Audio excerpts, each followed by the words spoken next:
So I've got this ACER laptop that came in, actually belongs to a family member, and let's take a look at it here. It's a little bit of an older one, Windows 7 with a Pentium processor, but that's not the problem, although by today's standards it should be. But this is the problem. The DC Jack is like completely broke loose. I don't know if it's mounted on a circuit board or what, but the customer says that it will not charge any longer. So let's go ahead and pull this thing open and take a look inside.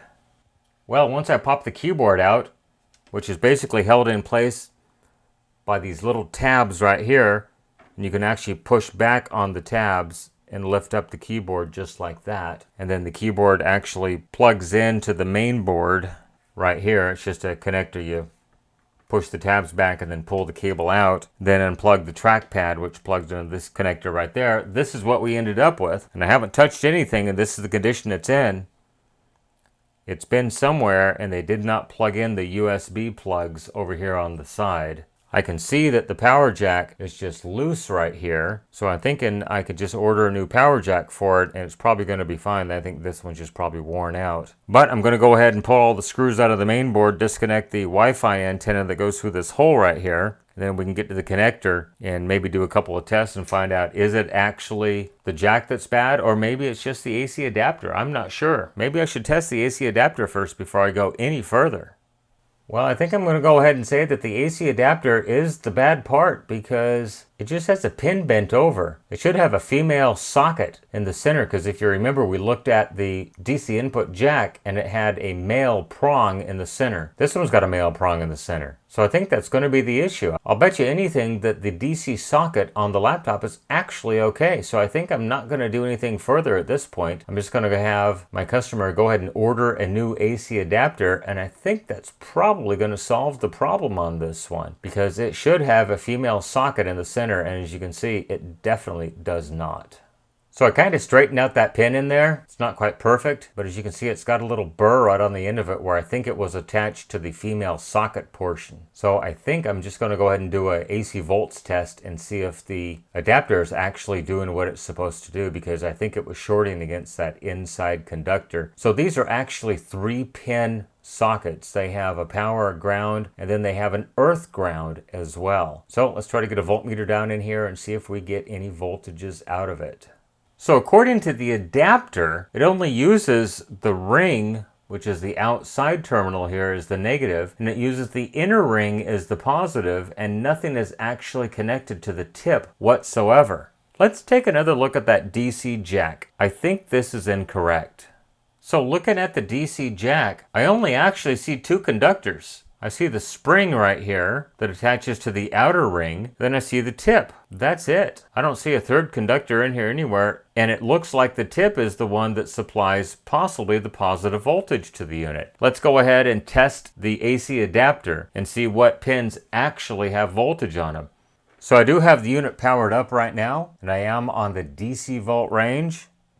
Let's put it in the 60 volt range. So I'm going to measure from the outer ring right here, and this red lead is actually my negative to my black lead on my meter, to the inner ring, and I do see 19.6 volts. What about to the tip? Oh, and I get absolutely nothing. How can that be? So the inner ring to the outer ring, I do get 19.6 volts. Something's got to be missing on this DC jack. Either that or this is the wrong adapter for this laptop. Plain and simple.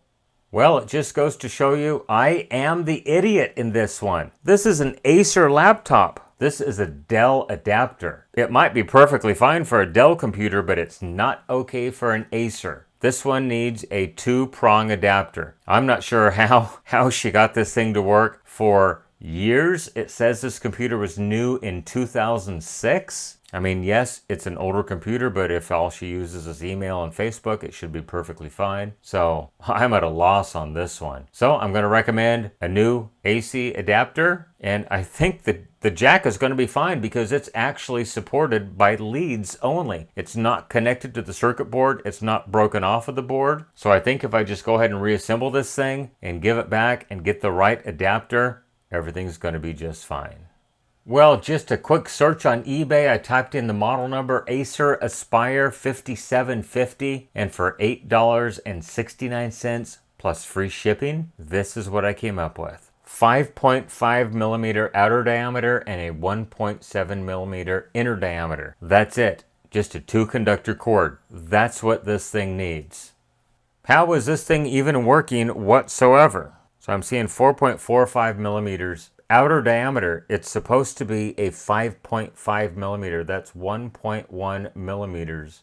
So about right there. Look at the difference. Let's measure the diameter of the pin and see if it's close to 1.7 millimeters.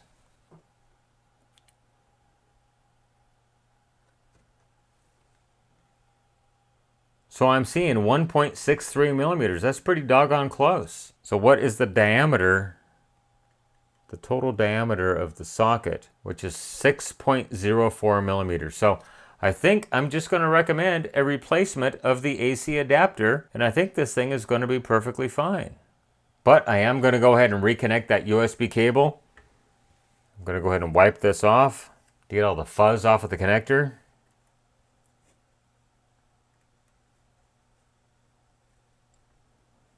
Then it just goes in like that, and you just squeeze these pins. Squeeze the tab, and it locks in just like that. Well, I'm just going to go ahead and put the rest of the computer back together, and I think it's going to be just fine.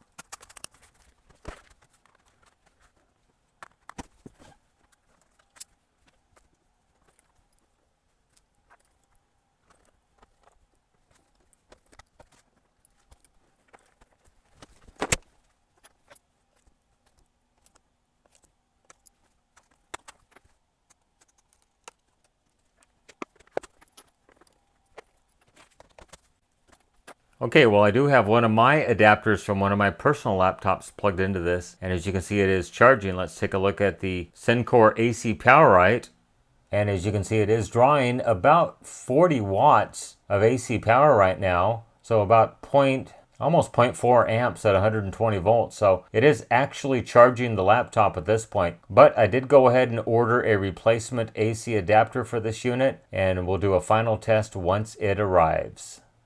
Well, I went ahead and I pulled the main board out of this unit. I was going to go ahead and just hot glue the jack back into place. And check this out. How was it even charging when I had the charger plugged into it? I have no idea. But we need to go ahead and address that.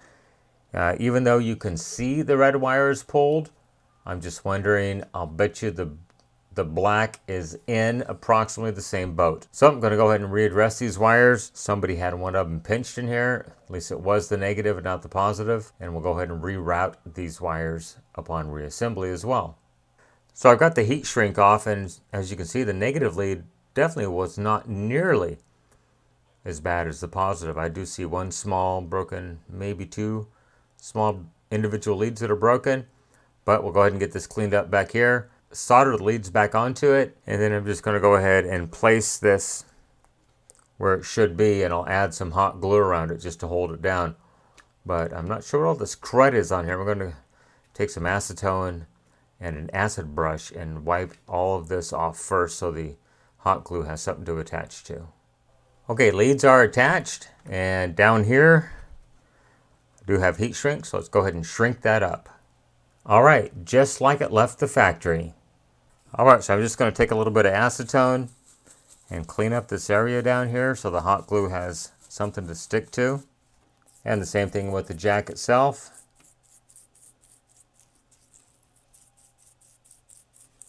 And we'll get the inside real quick. Just clean the contacts in there with some magical solution acetone. All right, the jack is glued in position. The board is remounted. Let's go ahead and put this thing back together now. Okay, the plug is secured. It's definitely hot glued down now. And as you can see, much more secure than it previously was. And as a bonus, the new DC plug did arrive, the DC power adapter. Oh, fits like a glove. Actually, there is insertion and removal force now. Well, now it's time to go ahead and power it back up, verify that it does actually charge. I have no clue how I was getting a charge the first time. It must have been just by happenstance it made connection. Okay, it's all back together. I have the kilowatt sitting next to it right now. It is powered up and it is in the watt mode. So I'm going to go ahead and power this unit on. And it is powering up. I hear a fan running. I see the ACER logo on the screen. And so let's go ahead and plug in the computer. There it goes, to the kilowatt. I'm currently seeing 28 watts, 31, 36, 40.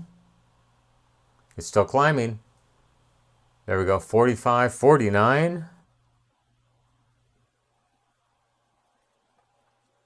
So about 65 watts is the highest I've seen so far. So the power adapter definitely is working. And even with the computer turned off, we're still drawing about 42 watts. So that is the battery charge right there. Okay, well I would say the battery has completed charging and we're just drawing about 12 to 12.5 watts. But anyhow, we did verify that it did actually have a problem. That DC jack had been wobbling around in there for so long, it just fatigued the wires even though they were heat shrunk. I'd be happy if she gets like another 6 months or a year out of this thing. It's definitely time for an upgrade. Well, that's it. The ACER laptop with a Dell DC power supply and a broken DC input jack. Go ahead and leave me a question, a comment, a concern, good or bad, down below. While you're down there, hit that subscribe button and like this video. It really does help my channel grow. You can follow me on social media, Facebook, Instagram, Twitter, at norcal715. You can email me, norcal715videos@gmail.com. That is the best way to contact me. Please be patient. I do have a full-time job and I do this in my spare time. Remember, with your help, we can try to keep these things out of the landfill, out of the recycle bin, and out of the e-waste facility. Everybody have a great day. Thank you once again for making it to the end of this video. I really do appreciate it. Everyone have a great day. Bye-bye.